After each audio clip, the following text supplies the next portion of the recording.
आज ये धर्म यात्रा यानी जो अखाड़ा टीवी की जो धर्म यात्रा है, आज पहुँचे हैं मुरादाबाद के शक्तिपीठ माता काली माता मंदिर में। आप देख सकते हैं कि किस तरीके से माता रानी के दर्शन करने के लिए लोग आए हुए हैं। माता रानी से अपनी अरदास लगाते हैं, माता रानी से कहते हैं कि उनकी सारी मनोकामनाएं पूर्ण करते हैं। माँ काली के स्वरूप में विराजमान माँ जी सभी की मुरादों को पूरी करती हैं। और ये चीज़ देखा जा रहा है कि भक्त भी माता रानी के दर्शन करने के लिए कतारबद्ध तरीके से माता के दर्शन करते रहते हैं और उनसे अपनी इच्छाओं के लिए निवेदन करते रहते हैं। जो इच्छाएं हैं, वो मुरादें हैं, वो उनकी पूरी हो सकें, इसलिए उनसे निवेदन करते हैं। हम आपको एक चीज़ और बताना चाहेंगे, जो मुरादाबाद का जनपद है वो निश्चित यहाँ पे माता रानी विराजमान है माँ। और एक चीज़ और भी ये देखी जा रही है कि जो ये परिक्रमा है, माता रानी की जो परिक्रमा है, उसमें लगभग जो है ये काफ़ी साल पुरानी है। कई पीढ़ियाँ दर पीढ़ियाँ चल गई। यहाँ की जो व्यवस्था है वो श्रीपंथ 10 नाम जुना अखाड़ा के द्वारा व्यवस्थित की जाती हैं। यहाँ पे जो व्यवस्था है, यहाँ पे 4 महंत भी नियुक्त किए गए हैं और जो कि समय अनुसार माता रानी की आरती भी करते रहते हैं, अरदास भी लगाते रहते हैं। जो व्यवस्था है, भक्तों को साफ सरलता और सुबह तरीके से भक्तों को दर्शन हो सके, सारी सुविधाओं को ध्यान रखा जाता है। पूज्य हरिगिरी जी महाराज के द्वारा जो सख्त निर्देश हैं कि पूज्य हरिगिरी जी महाराज ने सभी महंतों को निर्देश दे रखे हैं, भक्तों को किसी भी तरीके से नुकसान न होना चाहिए। नुकसान के साथ साथ क्या है कि उनको किसी भी तरीके से मायूसी ना हो कि मंदिर में आए माता रानी के दर्शन नहीं कर पाए। लेकिन एक चीज़ और ये भी देखा जा रहा है कि माता रानी के दर्शन करने के लिए जो पुरानी जो नियुक्त टीम थी उनको हटा दिया गया है। कहते थे कि उनके साथ जो उनका भक्तों के साथ जो व्यवहार था वो ठीक नहीं था, जिस कारणवश उस टीम को हटाकर नई व्यवस्था को लागू किया। पूज्य हरिगिरी जी महाराज ने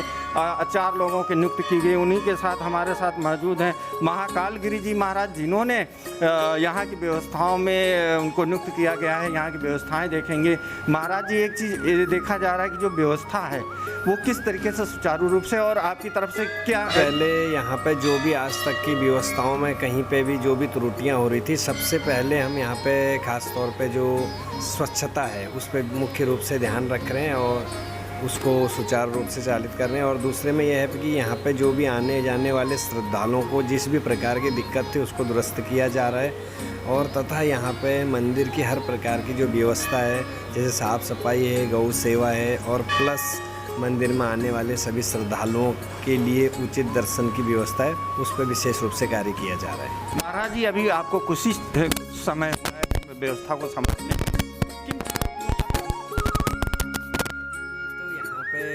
मुख्य रूप से तो हम यहाँ पे इन चुनौतियों का हमें सामना करना पड़ रहा है कि जो यहाँ की व्यवस्था जो विगत कई समय से अव्यवस्थित चल रही थी, उनको व्यवस्थाओं में लाने के लिए मुख्य रूप से जो यहाँ के भगत हैं, जिनको जो व्यवस्था चाहिए उस व्यवस्था को लाने के लिए हमें यहाँ पे बहुत सारी चीज़ों की सामनाएं करनी पड़ रही हैं। जैसे कई बजट निर्धारित किया अखाड़े की तरफ से, इस मंदिर के लिए विकास के लिए कई बजट रखे हुए हैं। शायद आप उसकी कार्य योजना बनाकर उनको देंगे, महाराज जी को सौंपेंगे। पूज्य हरिगिरी जी महाराज, यहाँ के जो व्यवस्था है, विस्तार है, किस तरीके का आप विस्तार चाहेंगे? कोई कार्य योजना तो बनाई होगी आपने। अभी माइंड मेकअप अभी तो काफ़ी कम समय रहा है, अभी आपने चार्ज लिया है, लेकिन क्या इन कम समय में मंदिर का विस्तार और विकास, क्योंकि आने वाले समय में माता रानी के दर्शन और माँ के जो कहते हैं नवरात्रि भी आने वाली है, नवरात्रि में लाखों भक्तगण यहाँ आते हैं, ऐसे में आपके लिए बड़ी चुनौती हमारी बड़ी चुनौती है यहाँ पे। जैसे हमारे गुरुदेव के निर्देशानुसार पूज्य हरिगिरी जी महाराज के यहाँ पे सर्वप्रथम हम अपने आने वाले श्रद्धालुओं के लिए बैठने के लिए या यहाँ पे जो अन्नपूर्णा भंडार चलेगा उसके लिए पहले भंडारे की व्यवस्था के लिए बड़े हॉल की यहाँ पे सुविधा को देख रहे हैं। और दूसरे में आने जाने वाले सभी साधु संतों के लिए रहने की व्यवस्था एवं खाने पीने के लिए भंडार की व्यवस्था एवं साफ़ सफाई के लिए बाथरूम एवं शौचालयों की व्यवस्था पर विशेष ध्यान दे रहे हैं। महंत के रूप मैं यहाँ की जनता के लिए एवं माता के सभी भक्तों को मैं ये संदेश देना चाहता हूँ कि सभी भक्त यहाँ पे श्रद्धापूर्ण भावपूर्ण तरीके से आएँ और तथा यहाँ पे आके सब सहयोग करें और कोई भी अपने मन में ऐसा विचार ना रखें कि यहाँ पे ये व्यवस्था किसी भी व्यवस्था को लेके आगे जो भी व्यवस्थाओं में जो भी कमियां थी उनको दुरुस्त करके यहाँ पे पूर्ण रूप से मंदिर के सभी संस्कार एवं व्यवस्थाओं का पूरा ध्यान रखा जाएगा। इसलिए मैं जनता से ये मेरा अनुरोध है कि जनता आए और माता रानी के दर्शन करें।